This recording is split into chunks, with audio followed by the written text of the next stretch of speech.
We have just been listening to Yesu Sum, an a cappella choral work by David Zahavi, arranged by Alice Parker. Good afternoon, everyone. My name is Scott Sokol, and I am the head of school at the Schechter School of Long Island. It is my great pleasure and privilege today to be able to host Taking Note, featuring a conversation between two of the Jewish choral world's Gedolei Hador, leaders of our generation. I have a good deal of personal and professional history with both Eleanor Epstein and Matthew Lazar, but I'm going to hold off on talking about that, at least till after the formal part of our conversation ends. Right now, it's my primary responsibility to introduce our interlocutors, beginning with Eleanor Epstein. Eleanor is a master teacher and a gifted choral conductor. Her talents and tools for this work are many. At her core, I think Eleanor is a communicator, a storyteller, if you will, whose favorite tales comprise Jewish texts of all kinds. Eleanor has shared many lessons with those of us fortunate enough to work with her. I think the primary lesson is that text and tune are equal partners, and both need to be respected and understood in order for true singing to come alive. Eleanor received this wisdom in part from her family, who were steeped in Jewish learning and song, and I had the great privilege of receiving a bit of this wisdom myself from one of the same sources, namely Mildred Epstein, Eleanor's mother, and my former beloved teacher, Zichrona Livracha. Eleanor has converted her deep understanding of text, music, and people into a rich career, serving as a guest conductor and artist in residence throughout the world. She has collaborated and consulted with congregations, cantors, and choirs at the North American Jewish Choral Festival, Hebrew Union College, the Jewish Theological Seminary, the Music Educators National Conference, and the Soldiers Chorus of the United States Army. A student of acclaimed American composer Alice Parker, Eleanor is committed to the preservation of Jewish folk melodies. Her choral settings of Jewish folk songs are performed by choirs throughout the world. None dearer, however, to Eleanor than her very own choir, Zemer, the Jewish chorale of the nation's capital, which Eleanor founded and has been performing with for nearly 45 years. It is truly a zechut, a privilege, to be able to introduce Eleanor today and to listen to her exchange with Matthew Lazar. Now, in the Jewish choral world and the many other concentric circles around it, Matthew Lazar, of course, needs little introduction. I've known and had the privilege of learning from and collaborating with Mati for nearly 30 years. Mati's influence on me and on my family has been seminal. As founder and director of the Zamir Choral Foundation, Mati has elevated the standards of Jewish musical performance throughout the world. His creative energies have seen the birth of a host of programs, conferences, publications, and choral groups, including Zamir, the International Jewish Teen Choir, Zamir Noded, the Sela Vocal Ensemble, and Shira, the community chorus of the Kaplan JCC on the Palisades.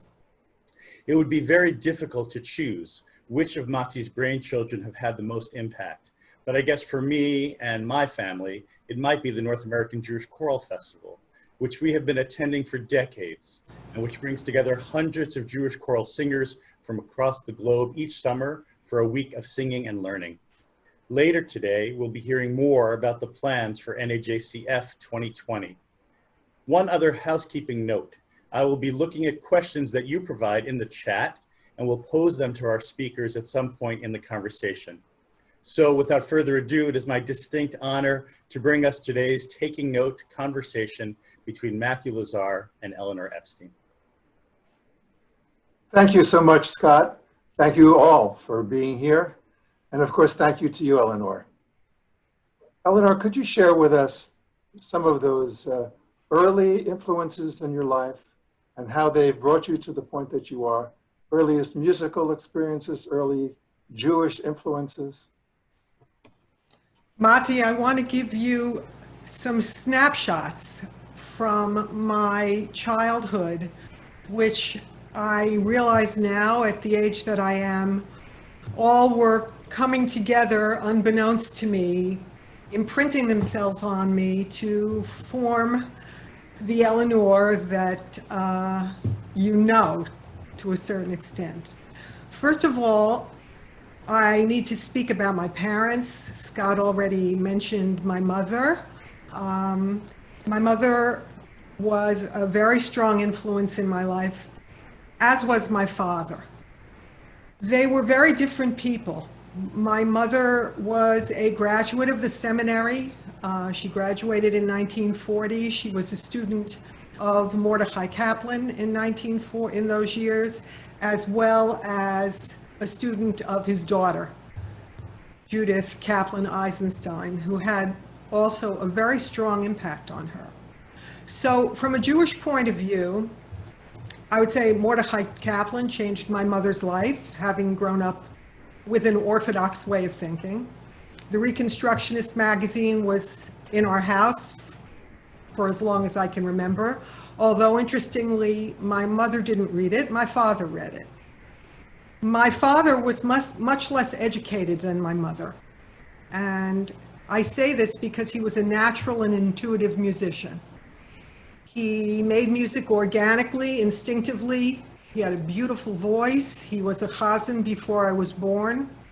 And I knew that side of him. When I got old enough to play for him, I would accompany him. So we have a very intellectual, highly educated mom and a very intuitive, not so educated dad. For my mom, bedtime, singing at bedtime was a very big deal. I did not hear stories at bedtime. I heard songs. And I just want to share a little of one because, again, this is all forming me. A capital ship for an ocean trip was the walloping window blind. No gale that blew dismayed her crew or troubled the captain's mind. The man at the wheel was taught to feel contempt for the wildest flow, though it often appeared when the weather had cleared that he'd been in his bunk below. So from a very early age, not just Gilbert and Sullivan, but my mother's love of words, the sounds of words, the feeling of words. Little me, 5 years old, trying to sing along, trying to learn these worlds. That's snapshot 1. Snapshot 2, my father making Kiddush, Zmirot on Friday night. And I choose this one in particular. You'll see why in a moment. This is how my father sang it. Yaribon alam veyolemaya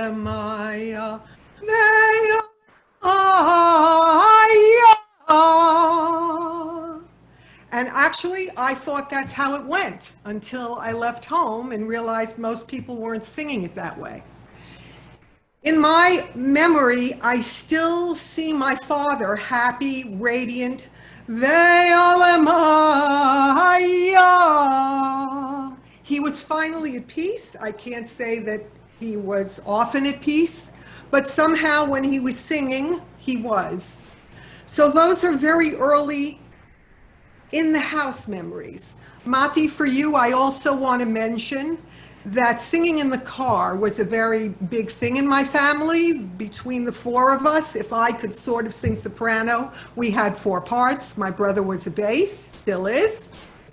And in addition to all the English songs that we sang, Lewandowski's Hallelujah was a very big part of our car trips.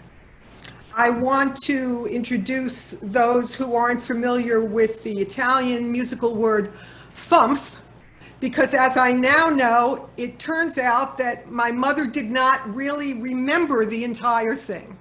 So I grew up with little pieces of Lewandowski's Hallelujah.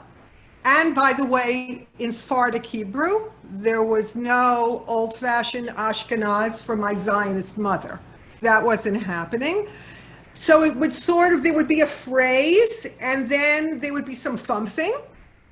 And then there would be the next phrase that she remembered all the way through to the end. And it wasn't until I was an adult and saw that music for the first time that I realized that I didn't exactly know it. So from a Jewish point of view, growing up in the house that I grew up in, Jewish meant 3 things. It meant intense arguments and conversations about things that mattered, good food, and great singing.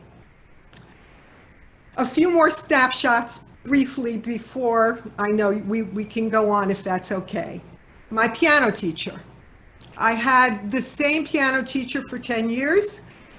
He introduced me to classical music in a very particular way, although of course there were records in the house. And he introduced me to that music by giving me the pieces to play that were written by the great composers for children. And I'll never forget that experience. It was also seminal. What was negative about my piano teacher was that he hated show music. He didn't want me to play it in his house or in my house. And that was a source of great argument.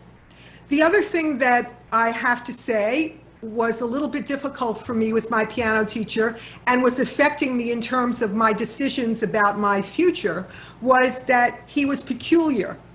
And in particular, he was peculiar when he played the piano. I know many musicians do all kinds of things with their faces when they're playing in order to get out the sound, but he also made sounds. And that made me very, very uncomfortable. I have tried over the years to reproduce those sounds, but I can't. There was some kind of nasal, I don't know what it was, but it was not good for me and sort of left me feeling that music would always be a hobby for me. The synagogue imprint for me was the sound of the congregation, the sound of the kahal. I wasn't particularly fond of the cantor, but when the congregation sang, it was clear that they knew what the words meant, and it was clear that they were singing those words as though their life depended on it. And I remember that sound to this day. Another part of my young life, which I think really impacts on my current life, was that every year in Mount Vernon, New York, where I grew up, there was a community show that was put on to raise money for the scholarship fund of Mount Vernon so that as many kids could go to college as possible. It was always a Broadway show, and my parents were always in it. The man who directed that show, I believe, had a great impact on my being here with you today. His name was C. Andrew Randall. We all called him Doc. And the first show, the first Broadway show that I remember, my mother played Aunt Eller, was Oklahoma. So I just want to try to recreate for you very young me at these rehearsals between January and March. I literally couldn't wait for these rehearsals. I can still feel this fabulous chorus of singers. Oklahoma, Oklahoma, Oklahoma. I hear it in my head to this day. And more importantly, I see Doc dealing with these people and their petty issues and nudgy things, always with a smile. This one is insulted because he put her in the back row and she wants to be in the front row. So she's nudging herself, elbowing herself to get into the front row. One of many examples of this man who always had a twinkle in his eye. He simply was never rattled. Everything was going to work out. And I'm telling you, he's with me today. Now, maybe after it was all over, he went home and got drunk. I would not blame him personally. And I've had the same feeling myself many, many times. But I can't tell you how many times in my work I've kept him on my shoulder and just remembered to take a breath and smile at whatever somebody was telling me at any given moment. Summer camp, number 5, where, of course, I met the Israeli accordion player, sitting and learning Israeli songs under the tree, as I know many people who are listening had the same experience. My experience was with Nadav at Camp Tel Yehuda. So Nadav introduced me to all kinds of Israeli music, folk music that I had never heard before. This is early 60s. And finally, the folk music of our time, that is Theodore Bikel, Harry Belafonte, Peter, Paul, and Mary,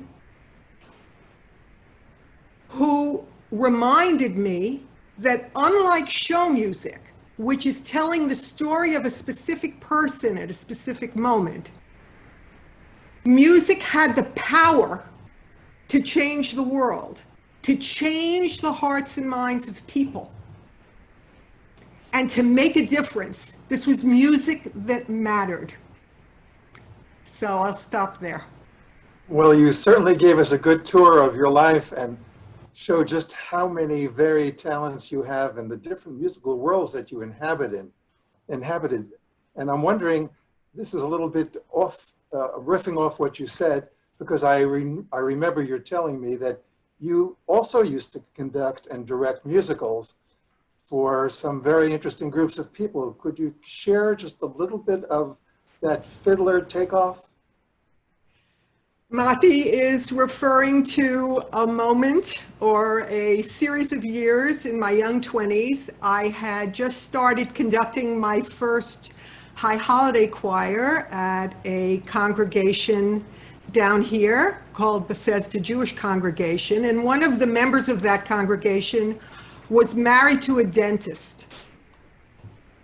And she approached me and asked me, every year the dentists would write a dental parody, so to speak, of a Broadway show, and they would put it on at their annual dinner dance in order to raise money they built a dental school in Israel.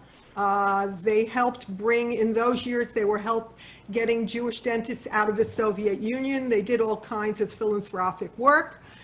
And part of the way they did it was the dentists and their wives would put on these shows. Mati is referring to one particular parody which was called Diddler on the Tooth, in which obviously they had taken Fiddler on the Roof and turned it into Diddler on the Tooth. It was always about a dentist. My favorite was the song that they did from Gypsy, which they turned into Pipsy, which was Everyone's Looking Up Noses. That was my favorite one of those, yeah. And you used all those skills that you learned from Doc in dealing with these dentists. You couldn't be more right, honey. You couldn't possibly be more right. Now I've got people, some of them are talented, many of them are not, but they're doing it for fun. They're incredibly nervous. They want everything transposed more than once, more than twice. Absolutely. They need a lot of encouragement. They've got their issues. You're absolutely right. Most of the people who are watching and people who aren't here but know you well admire you for all your work with Zemer Chai. We've heard your journey up to a certain point. Could you fill in the blanks and lead us to how it was and when it was that you created your fabulous choir, Zemer Chai? Well, I had, as I mentioned, I had started doing high holiday work. I had done some of that here in this area, and so I had made the acquaintance of many singers down here. In those years, Herman Berlinski was still around, and he had a choir of sort of professionals mixed in with some amateurs, but other than that, there really was nothing like Zamir. There wasn't anything like that down here. So at a certain point, there was a little bit of groundswell from the singers that I knew. Let's start. I agreed on the following conditions, which also probably won't surprise you. And I want to just pause here for a minute to say that I had no experience of fine Jewish choral singing at that moment in my life. I had certainly an experience of great choral singing. I had been in lots of choirs, sung under lots of great choral conductors in high school and college. But the Jewish part of my life, singing-wise, was only improvised singing, in community singing, what we would call today community singing. I never heard a Jewish choir that I liked. The only Jewish choirs I ever heard were on the cantorial recordings that my parents had, and I did not like the choral sound on those recordings. Perhaps there were some great ones that I never heard, but what I was hearing was really not for me. So those two sides of my life were not yet integrated. And again, I want to say, there was no Zamir for me. There was no North American Jewish Choral Festival for me. There was no way for me to know what was possible. So I agreed to start this choir under the conditions that we would sing for fun, no audition, no performing. Because I just knew that I probably wasn't going to be able to get the choral sound I would probably want without an audition. And I knew for a fact that I couldn't audition anybody because I didn't have the emotional ability to tell somebody no. So since I couldn't say, no, I'm sorry, you can't sing, I decided to solve the problem by simply not performing. And then everybody could have a good time. So I started with the people that I knew. We put one ad in the Washington Jewish Week, and people just came out of the woodwork. And yes, they were people very similar to people I had already had experience with before. I was 25 years old, and so we began. Within 2 weeks, 2 rehearsals, I had already gotten 3 requests to perform. I don't even know how they knew. This Hadassah group, this thing, they were having a festival. It was just unbelievable to me that it happened that fast. So I still was struggling with the performance piece, but I had fulfilled another piece of my dream, which was that I wanted all kinds of Jews singing together. I didn't want to affiliate with a synagogue of any, or even a community center. I didn't want it to be that somebody couldn't sing because they didn't belong to the right thing. So I made the decision to keep it open. I didn't take a salary for the first 10 years until I burnt out and you came to save me. Yeah. How long did it take before you actually agreed to perform? And where did you get the strength to learn that unfortunate magic word, no? The performing came, we started in February of 76. I think there was some kind of festival at the University of Maryland. I have a picture of myself at a piano with 19 or 20 singers singing, yeah. And in those years also there was a Jewish Folklife Festival down here, so we started to sing for that, but we just sang a little bit. You know, not too much. The no thing is no joke. My second step in the process was after you came 10 years later so I could have a break. You and I had already met. My next decision was that I would now announce that I was having an audition, thinking that that would keep away the people who couldn't sing. And I still wouldn't have to say no. Good luck. No kidding, Toots. So what happened was, as you probably could say, the people who couldn't sing but think they can all came. The people who sort of can sing but never think they're good enough were now afraid to come because there was an audition. So I was in a way worse off than I was before. Yeah.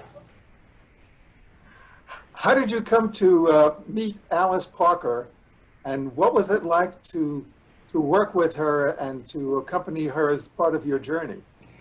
I just can't say enough about Alice, as I know many people on this call have heard already. I got to Alice because I quickly realized that if I was going to have to perform, I also needed to continue to professionalize myself. I had a degree in music. I don't know how much value it was for me to get that degree. I took one conducting course and I almost failed it because the teacher felt that no one left-handed could conduct. I was conducting left-hand, and so he was forcing me to switch to my right hand for the beat and to my left hand for the dynamics, and I was practically unable to do it. So that was my one course in conducting. Once I realized that I needed to stay ahead, so to speak, of Zemer High, a voice teacher I was working with at the time recommended that I go to Westminster Choir College in Princeton, New Jersey. The first year I took a course with Howard Swan, very famous choral conductor who, by the way, had developed, he had developed an infection in his throat in the 1920s, and this was before penicillin. In order to save his life, they had to cut out one of his vocal cords. So here was this master of choral conducting who himself could barely speak. The second year, I see this course in choral arranging by Alice Parker. I thought, this is fantastic, because what I know of Jewish music is fabulous melodies that, were they to be arranged for choir, would have a much longer life and reach a lot more people. And also, I knew the name Alice Parker because I had sung her spirituals in high school. So I was very excited to meet this African-American woman who had arranged all these spirituals. And I signed up for this course in the summer at Westminster Choir College. A kind of New England looking woman with one of those little curly permanent hair, permanent hairdos walked into the room and started talking about the course, how many credits you would get for the course. So I just assumed that she was the dean or something, giving us what you would maybe call housekeeping. And then the next thing I knew, she was singing, "What Wondrous Love Is This, Oh My Lord?"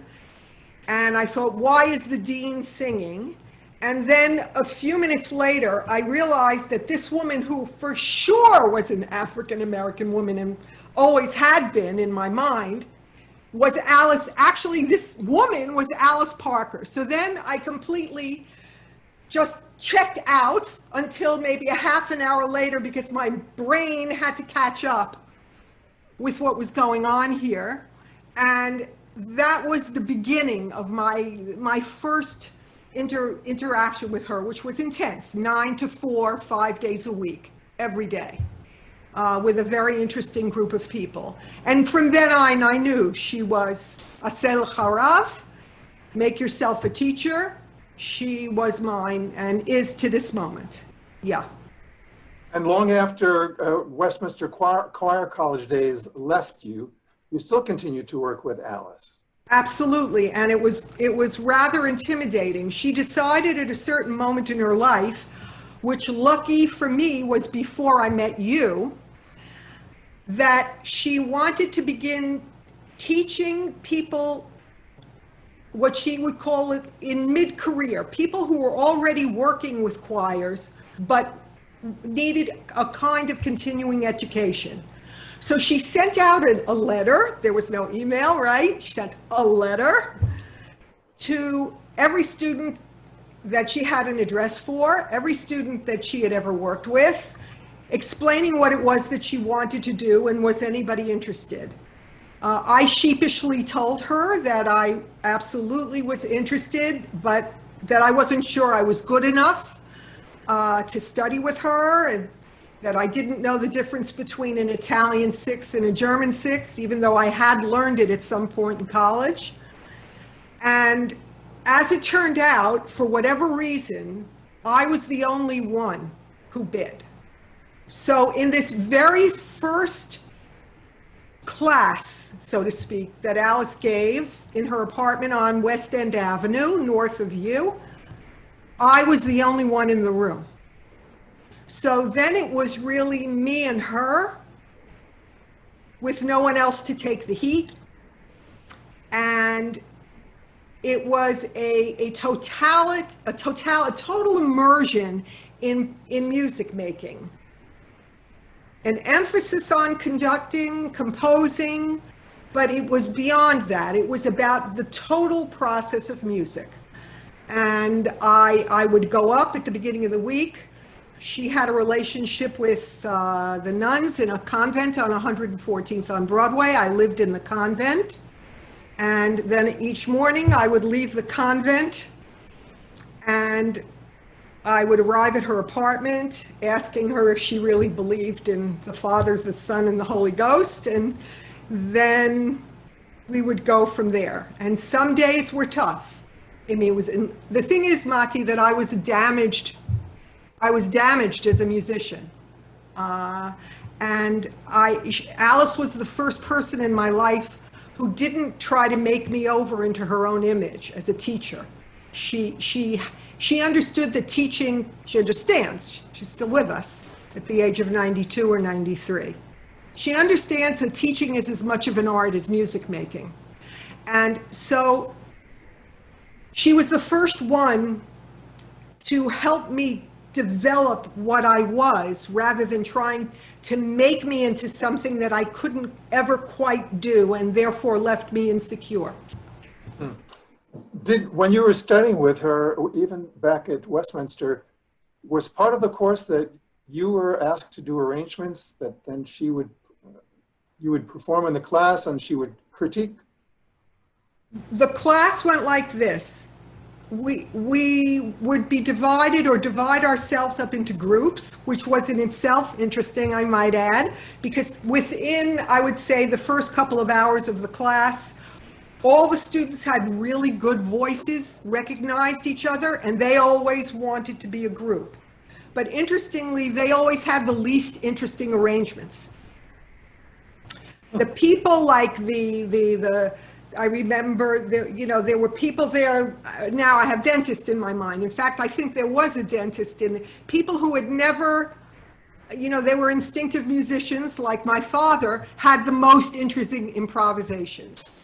The people who had the training and who were looking on the page, not so much. So we would improvise rather than writing things down.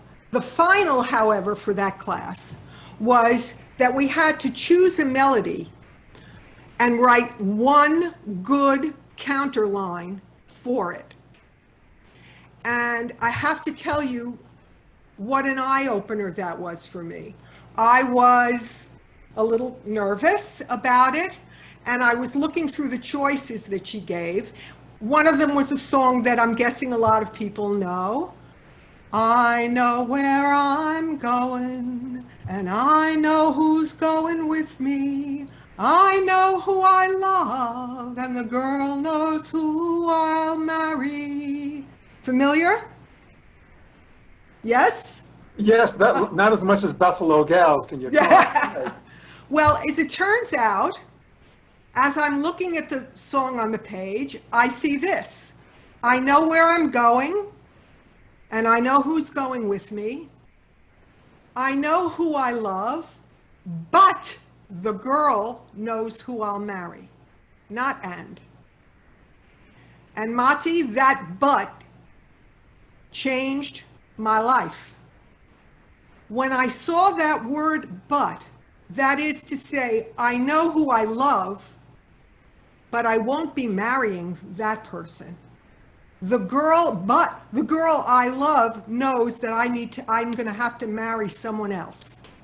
Once I saw that word, I knew exactly what I could write for the counterline, and the arranging side of my own brain had been opened. It's a fascinating way of understanding it, and it's leading me to something that Scott had mentioned earlier, and you and I talk about incessantly, and it's one of the reasons we both love choral music, is the combination of text and music, and how it unifies both sides of the brain, and when it's done correctly, or even somewhat incorrectly, can lead to epiphany and catharsis. Tell us your thoughts on that. I couldn't agree more. And I think there's so much to say about this subject. It's hard for me even to constellate my own thoughts. I want to speak first about the text a little bit. The texts that end up really evocative in music were already evocative to begin with, I feel. And the reason that they were evocative is because they managed to get to the heart of the human experience in all its complexity, vulnerability, the bare bones of what it really feels like to be alive and mortal. When you start with texts like that, you're already in a good place. But I think the problem is, or at least the way I would explain it, is that even the greatest words, the most beautiful poetry, can't always get that last mile, as I like to call it. When we think about the cable, all the cable that's connecting us right now and the infrastructure of the cable in the world. And I remember reading once that the hardest part is that last mile that links the cable to each of our homes. And that's how I often think about the music.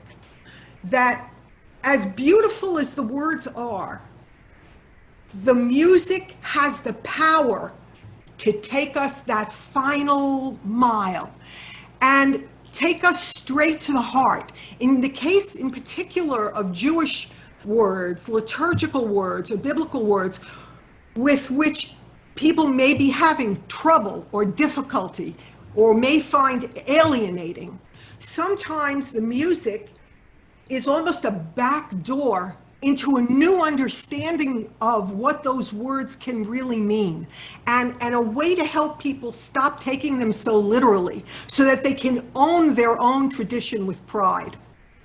I know there's so much to say, honey. I'll just stop there. You know, that's so beautiful. And is that true, do you think, for lesser composers that can unlock that opportunity? The great composers surely can do it. I remember when I was younger, and I heard a church musician say to me, I really have doubts about Catholicism. But when I listen to Bach, I say, my gosh, if Bach could believe, then I have to believe. But is that true for lesser composers? Can lesser composers get that to you? I think that what we might think of as lesser composers may be able to reach some people. Not every listener has the same level of sophistication. So it's almost like a smorgasbord in a sense. It may be that there's something for everyone. What I do want to say, however, is that the right folk tune, even unadorned, can do it every time. So much so that we almost have to, we really, in a sense, that was part of beginning Zemer Chai, is that I knew the power of music, especially choral music, to affect a person's faith. So I need to therefore be working in in other words, to sing the words is in a certain way is a political act. You're promoting those words. You're spreading the good news, so to speak. So you need to be kind of careful what good news you're spreading from that point of view. But I have to say, for me, the unadorned folk tune, where a lot of great composers also began, that tune that keeps me closer to the ground and closer to the people first is invaluable. And then, of course, all the great that can come from that. Let's get to the heart of the matter of what you just started dipping your toe in the water, and that is music that's on the page and music that's off the page. And anyone who knows you know that this is an arena that you continue to thrive and teach about. Yeah. Well, the question for me, and the question that I would pose to everyone listening, the eternal question is, what do you think that page is? What is that page of notes? It's not music, because I can't hear anything there. Now, for some very gifted sight singers and musicians, they immediately see that page of music and hear music. But many people that we both work with do not have that ability. So the difference is this: when you look at a great poem and you can't read English and you're sounding out the words, what difference is it that it was a great poem? You're still sounding it out. Or to bring it even closer to home, a kind of movement that developed in Jewish education as to whether or not kids should be taught to read the Aleph Bet before they can say any Hebrew words. So that all they're ever doing is decoding those words, but they don't understand what they mean. So the question is, what is the page? For me, and this is again a moment between me and Alice, and I have her on my shoulder right now. The page is a reminder or a last-ditch effort that enables people who didn't hear embodied sound to begin with to have a shot at making a good sound. It is not a substitute for live sung music. If the singer has a sound in their ear, the way Americans have rock and roll in their ear, or folk music, or whatever the music is that's on the radio, and then they see that music notated, they have a chance. But if they have no sound in their ear, then it's going to be very, very hard, except with a skilled conductor who can mediate between that page and the potential singers of that page. There has to be a live sound to hang on to. The page is only a very, very weak second to it. It can offer pitch, it can offer rhythm and words, it can offer as many Italian words as it can think of, but it will never be a substitute for one human being singing the phrase from their heart. There aren't enough notations and expression marks to put on that phrase to ever mimic the sound of someone singing. And that's to me, it's so obvious. It's so patently obvious. I obviously feel strongly about it. Yeah. I'm trying to control myself now. I'm getting excited. No, go with the flow. I know this is your expertise. You're making me think, the way you describe it makes me think of the ritual and the catharsis that goes with ritual, where you need the ritual, but empty ritual and empty performance of ritual is meaningless. On the other hand, this is the whole idea, does philosophy come first, or does this written down philosophy come first? There has to be some way in which we can hear, so to speak, what Bach was hearing, and the written music is that. But if there's no live creation of it, or it's a meaningly pedantic by rote creation of it, then what is the point? And I think that's what you're trying to say. Absolutely. That's exactly it. I mean, I'm always looking for new ways to say it. But the page has a deadness to it unless the person reading the page is already alive. The same thing as a great actor reading in a dramatic reading. You go to a play reading because the play hasn't opened yet. And so everyone's holding the script still. But they're such great actors that you're getting it, as opposed to someone trying to rotely read it or in some way that they're not connected to the neshama of the music. They're just sort of trying to obediently follow all the marks on the page as though that's going to lead to music. But they're only little hints. They're all little reminders. The composer is doing the best he can to try to convey. And what the composer is trying to convey is the life experience that prompted him to write it. That's certainly true in vocal music, where there are words. Yeah. So, Eleanor, I'm going to jump in here for a second. A lot of your choir members from years of the Choral Festival are sharing all sorts of wonderful memories in the chat, which you're not seeing, but God willing, you'll see later. But one of them I'm going to reflect on and ask you about because I remember it too.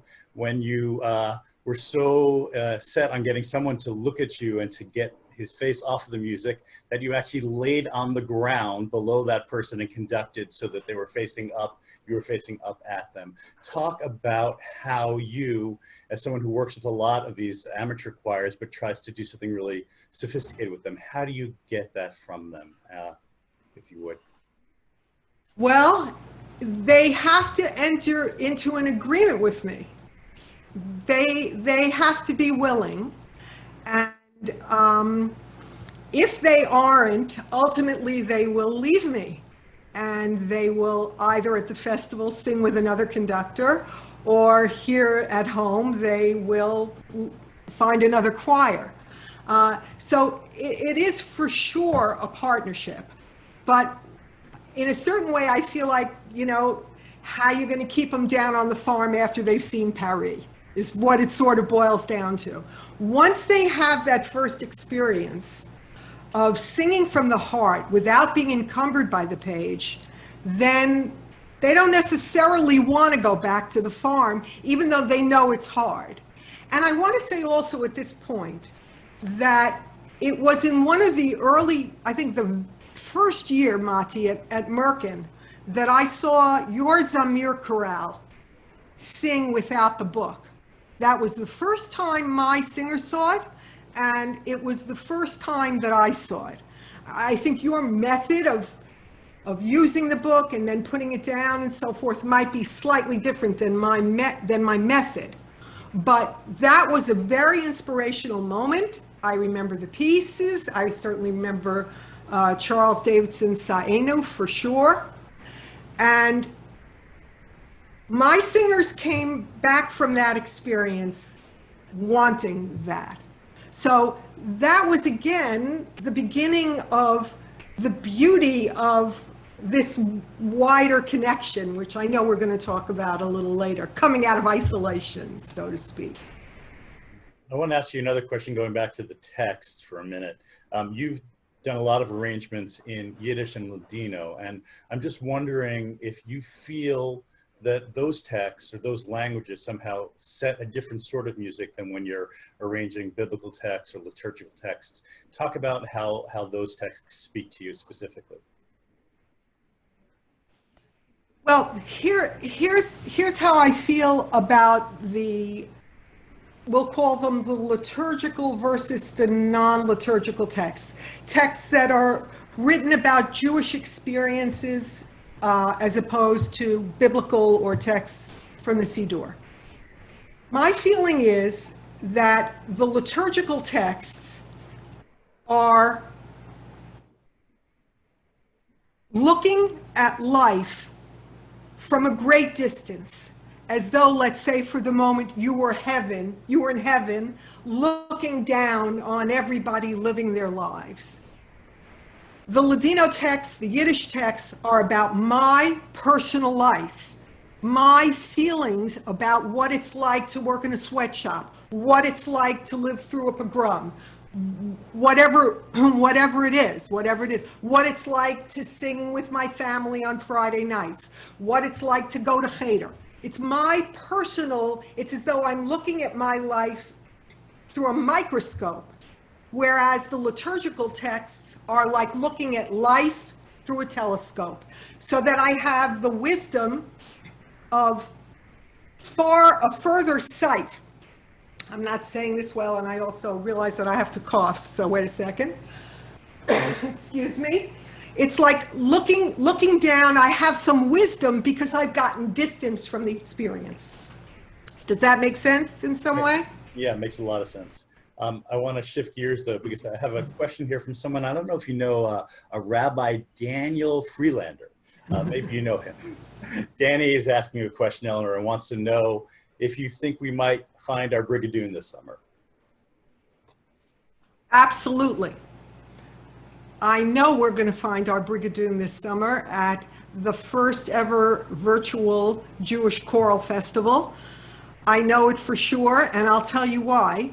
Because we're all going to be connected. We're not necessarily going to be connected the way we're used to or the way we would prefer, but we are not isolated. We are going to be all together on this screen. I know that I and every single presenter are working very hard to try to surmount whatever the technical obstacles are so that it may be a different, slightly Brigadoon than the Brigadoon we're used to. It's going to be a different Brigadoon, but yes, absolutely. Yeah, Eleanor, this is Danny. Your memories remind me of other times where I want to be physically with people, but I can't be. It reminds me of my sukkah, of the ushpizing, of the guests that I want to invite into my sukkah every year. They're never physically there, but I always think hard about who I'd like to invite and frankly, who I'd like to have a conversation with, you among them. And I am convinced that our Brigadoon is always there. We just need to access it by being together one way or another. And this year, I think it'll be via Zoom. So I want to tell everyone who's on this call that this year, we can all invite Ushpizin to join us during the 2020 North American Jewish Choral Festival online. Here's a list of some of the guests that we'd like to learn from this year, guests we'd like to interact with beginning on Sunday evening, August 9. It's an extraordinary list, and I hope everyone on the phone, on the line takes a look at it. We're looking forward to bringing each of these presenters into your home. They'll be visiting you in your home from Australia, Israel, and all across the United States. And of course, we're looking forward to hearing some more wisdom from Eleanor. Gather online in just 3 weeks for this year's 2020 North American Jewish Choral Festival online. The program continues to evolve, so please keep checking the Zamir Choral Foundation website for program updates.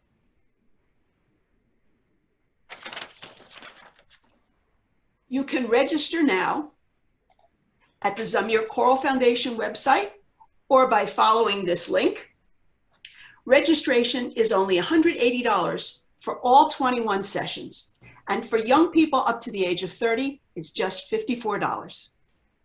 Well, this has not been an easy task. We've been brainstorming for weeks about how do we translate the face-to-face, person-to-person experience of the festival to an online experience. And frankly, it's caused real new challenges for the foundation. So I want to ask you to all please to consider becoming a sponsor of this year's online festival to help us with the unusual expenses that the Zamir Choral Foundation has incurred during COVID-19. All $1,000 sponsors will be acknowledged on the video screen during each of the 21 North American Jewish Festival 2020 online sessions. That begins just 3 weeks from today. Don't miss this creative festival. Come and reunite with your old friends and make new friends. And fill your soul with 5 days of inspiring workshops, sings, and performances. You can come and make that magic happen once again. So this has been a really wonderful conversation, and I know everyone on the chat, everyone watching wants more, and you will actually have some more. Eleanor is not leaving us. She's going to join us again in just a few minutes to complete some of those thoughts and to maybe bring in some new thoughts in a more informal environment. So please stick around for that. I also want to let you know, though, that next week we have another really special Taking Note conversation with the legendary Nuri Tirsch, who will be coming to us, hosted by Jerry Skolnick. And that'll be a wonderful conversation as well. For now, though, I'd like you to enjoy the following recording of Kol HaNeshama.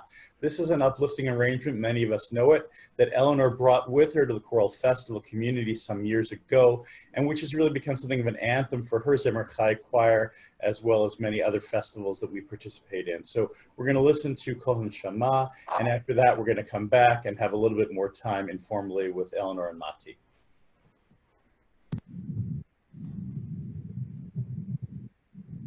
Kol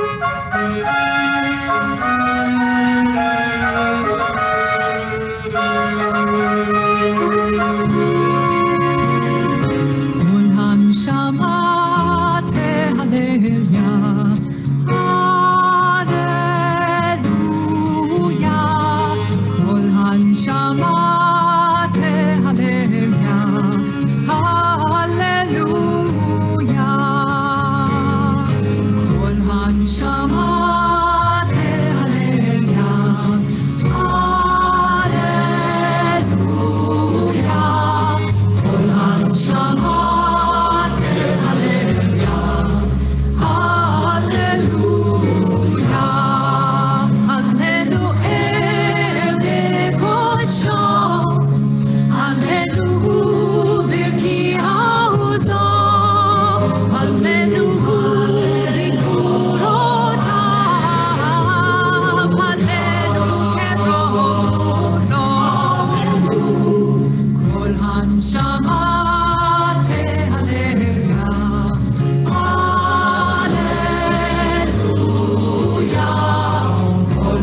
Shamate, Hallelujah, Hallelujah.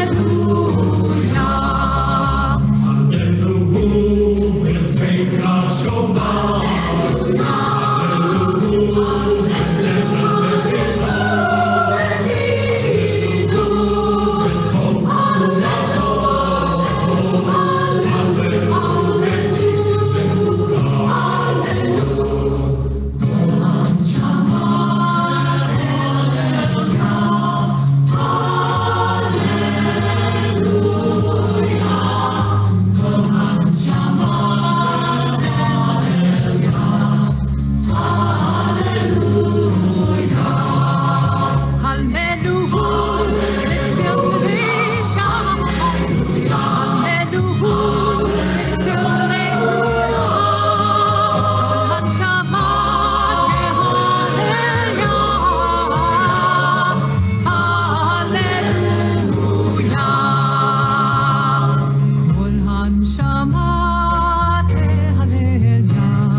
That's one of my favorite moments of the festival, Eleanor, is when you're playing the piano and everyone is singing in what you would call no fault harmony, not an arrangement.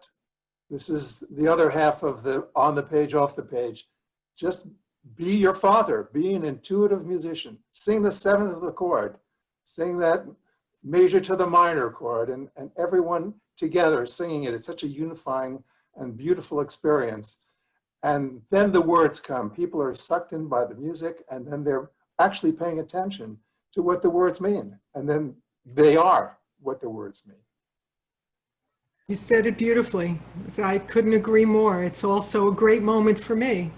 I mean, as people are, they just need permission, you know. Who comes to a choral festival? They're dying to harmonize. They're dying to do it. And it's great, and I'm looking forward to when we'll all be able to actually do that again in the room, and I'm sure it's going to happen. Eleanor, do you remember, I think it was maybe the second festival, when Hugo Weisgall came and spoke, and he was, and then you led down by the rivers, what was it? Yes. Down by the riverside. Yes. And this high art composer, musician who could score read and transpose at sight was getting down and dirty, because even he couldn't resist the Theo Bickel power of the folk song. I think it's really, it's all seeds, but that original tune is the seed of seeds with the right words. You know, for I know many out there have heard me say this, you know, I always say I'm looking for tunes of steel, tunes of steel. My definition for a tune of steel is that the tune is so fabulous and so strong that even someone who can't sing can't kill it. You know, I have that same feeling about listening to Bach when it's played on a calliope or a kazoo, that the music is just so fantastic that nothing can destroy it. Yeah. We didn't talk at all about that first festival and how it came to be that you schlepped into New York City in 1981 for the first American Jewish Choral Festival. Someone down here, a cantorial soloist by the name of Margaret Brenner, had decided that for her temple newsletter, she was going to write an article about Jewish choral music. I didn't really know her that well. I knew her a little bit. And she called the person at Gratz College, I believe the music librarian, maybe Marcia remembers his name. Was it Shalom Cat? I don't know. Shalom Altman. Shalom Altman. So she called him, and he told her if she really wants to know about Jewish choral music, she should call Matthew Lazar. And she called you, and as far as she then told me, she hung up from you and called me and said, listen, I think you should know that there's this guy up there, and I think you might hear from him. And I think Zemer Chai was only 4 or 5 years old, maybe had just gotten the name Zemer Chai. We didn't start with that name.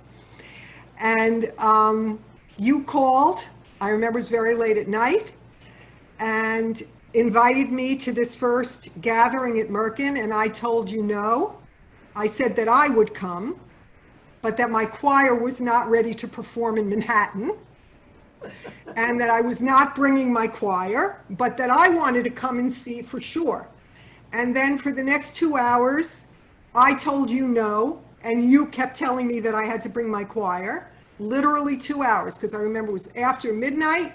You finally wore me down. I don't know how you did it, because I really did not want to bring them. I didn't think they were ready to perform for, let's say, that kind of audience. We were still new, young, no audition, and you just weren't letting go, and you won. Well, the Jewish choral world won. I was just the facilitator, as is usually the case. But I want to tell you, I still remember when you walked on the stage at Merkin, and it was the beginning of a real expansion of the Jewish choral movement. Because until then, it had been Zamir. That was the brand of Jewish choral singing. But you walked on, actually you didn't walk on, Barry Krasner walked on, singing Ozi v'Zimrat Yah, followed by a gaggle of people. And that was an eye-opener. People in Manhattan had never even heard, of course, of Zemer Chai, and they didn't know this piece, and all of a sudden, there you were. And then you said, Mati, thank you for persuading me. Well, first of all, I want to tell you that Oziv Zimrat Yah, which was in a way just a simple canon, was coming directly out of the fact that I had met Alice. So that was already one thing that was happening. And then, of course, I just love reminiscing because it was such a great line. We still say it a lot down here. This was your line. We never knew there was anything south of Philadelphia. It's a typical New York line. You know. Right. As a New Yorker, I know it's amazing that you didn't think there was anything south of New York, but at least you got as far as Philadelphia. But, south of Philadelphia, we might as well be, in Iowa. Not that there's anything wrong with Iowa. Not that there's anything wrong with Iowa. No, I wanted to mention to our listeners that Oziva Zamartya is a canon, and most people who don't know Alice and don't know her style of composition and her compositional techniques, most people think, let's see, how would I do something? Whereas in fact, there's a great deal of thought and some technical devices, and you should speak about it maybe. So one of Alice's big techniques is imitation, a canon. She never met a canon she didn't love. What Alice taught me is the notion of the chorus as a way of having a conversation, a dialogue or a trialogue. It's the answering voice that amplifies the motive or the tune, the melody, rather than just harmonizing it. But where you can deepen the listener's understanding of the words, no matter what language they're in, is by setting up the answering voice. That's where the words, and that is the intention of the words, which goes beyond the words themselves, can have a chance to reach the heart of the listener. I hope that makes sense in some way. That's what I was learning from her all along. One good answering voice, one good line. And it's an invaluable lesson. It changes the way that you listen to music. And what role does silence play in all of this? Silence is the fertile ground out of which sound grows. Too much sound, I need a break. But, and I want to say also that there are different kinds of silence. Not all silence is the same. But I think of it as the necessary, it's the difference between day and night, or any two opposites. Sound is almost meaningless without silence. I don't know if that's the direction you were going in, but that's how I think about it. How would you interpret the sounds of silence? Good allegory. You know, I was remembering on a lighter note, I mean, not only the choral festivals, but the times that we came together in New York, and the one time when, that I know at least, where Zemer Choral of Boston joined Zamir and Zemer down in Washington. And at the time I was actually in cantorial school. So I was singing with Zamir, I was in New York, and we were down with you, Eleanor, and your group. And it was a really amazing experience. But I was remembering as you were talking, I couldn't help about Ozivazi Matia. I don't know if you all remember, Ricky Lippitz helped us to sing a little variation on one of those times that we were all rehearsing for hours and hours and hours together in New York. And she wrote, "Oh, see, my feet are getting sore. Why did I put these shoes on?" The second line was, "Refuse to stand anymore, Tagidi Matilama." So I just remember the sense of all of us coming together. Just something. I mean, it reminds me of the choral festival too. But being able to have all these like really serious Jewish choral musicians coming together. Remember, it was one of the first times I saw Eleanor at work with a choir, at least, although I had known her for a while before then. So I don't know. It's just a random memory that sticks out in my mind. Any other random memories, Eleanor, you want to share with us? I remember so fondly this first time of bringing Zemer Chai to Merkin Concert Hall.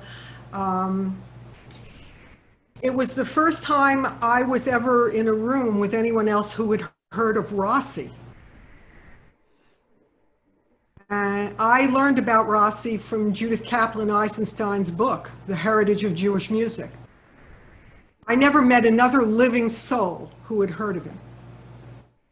And in fact, the Cantors Assembly who published those volumes, they had a booth or something there that first year, and they gave me the sample copies of those books. They were so kind to me. Rather than to order it and wait for it to come, they gave me the samples off the table, and I used those books, those samples. That's what I use to this day. Of course, you know, I'm going to say that I remember walking onto the stage for the first choir to choir. The choirs were singing to each other before they sang for the general audience in the evening. And you're taking the name tag off of my shirt. I shouldn't walk on to perform with a name tag. That's a very strong memory to me. It was the first time that any of us were ever in a room with other people who loved what we loved and sang not only what we sang, but things that we would then come to want to sing. And one of the reasons I created that, along with Tzipora Yoxberger, was because the Zimriya in Israel, there were a great many choirs, and some of them were really phenomenal, but there wasn't too much Jewish music. In fact, when American choirs would go to Israel to sing in the Zimriya, the Israelis would say, "We don't need you to sing Hebrew music. We want you to sing American music." And that was one of those Jewish American Jews kind of dialectics, and we had to fit our way in. So the only time that we would be singing any spirituals or any kind of American music was because we were going to Israel. How ironic. Exactly right. When I went to Israel for the first time, I took Zemer Chai to a Zimriya, which was also, by the way, your fault. You talked me into that too, because I didn't think we were ready to do that. 1983, you were a big success. I remember it well. Yeah, they wanted to hear the spirituals. They wanted to hear us sing American music. They did not want us to hear us sing in Hebrew or to sing. What, that's certain- such an insight into Israel and the Galut and Israel, and how we go to Israel and we want to sing the music that inspires us to go to Israel. And when we're there, you know, when I went to Israel, it was the first place where I was called Matthew. In Israel, here I am, Mati, and I expect that in Israel, at least, people will call me Mati, but they prefer to call me Matthew. So. Yeah. The first time I tried to use my first trip to Israel in 1976, my mother named me in Hebrew Ahuva because I was named after a grandmother Liba, so she translated, I don't know, she could have named me Liba, it would have been better for me. But I wanted to use my Hebrew name. And then I started, you know, people thought they were telling me a kindness. You know, someone said to me, you know, the cow that gives in the most milk in our refet, in our barn, that cow is named Ahuva, the one that gives the most milk. So I'm telling you this, just tell people your name is Eleanor. Don't use the name Ahuva. It's lo kol kach populari ba'aretz. It's not such a great name to be using in Israel. So right away from my first trip, I was already, this was like the whole thing. I could finally use that name. Forget it. You know, Eleanor, in one of your credits that Scott was mentioning earlier on, your work with the American Service and the choirs. And as I wanted to ask you a more serious question, which was, what did it feel like to be making music in the nation's capital in the wake of 9/11? So as it happened, the Soldiers Chorus, which is one of many choirs of the United States Army, as you know, there were many different military bands and choruses. I received a call from the chorus, which is called the Soldiers Chorus of the United States Army. We call it the Soldiers Chorus. Because they were doing some Jewish pieces in their holiday December program, and I think they had found one of my arrangements, Paro era Estrellero, and Ladino arrangement about Moses and so forth for women. So they found me and asked me if I would help them with the pronunciation of the words. They were also doing some of the Blach sacred service and so forth. And I said I would, if they wanted help with the words, I would make them a tape, and they could pronounce the words off the tape. If they wanted to learn about the words, then I would like to come. But I don't want to come just for pronunciation. And so they invited me to come, and the date was September 11th, 2001. I was driving to that rehearsal, listening to the news. I hear that the World Trade Center was attacked, something was going on at the Pentagon. I didn't know if I should turn around, but I'm Mildred's daughter and I made a commitment and I'm going to be there. And so I just kept driving. And by the time I got to Fort Meade, of course, it was, you couldn't get in, but there was a singer, a soldier waiting for me, and I had to park on the outside, and they took me in, and that was my first meeting. I met them on September 11th. Quite a story. Yeah.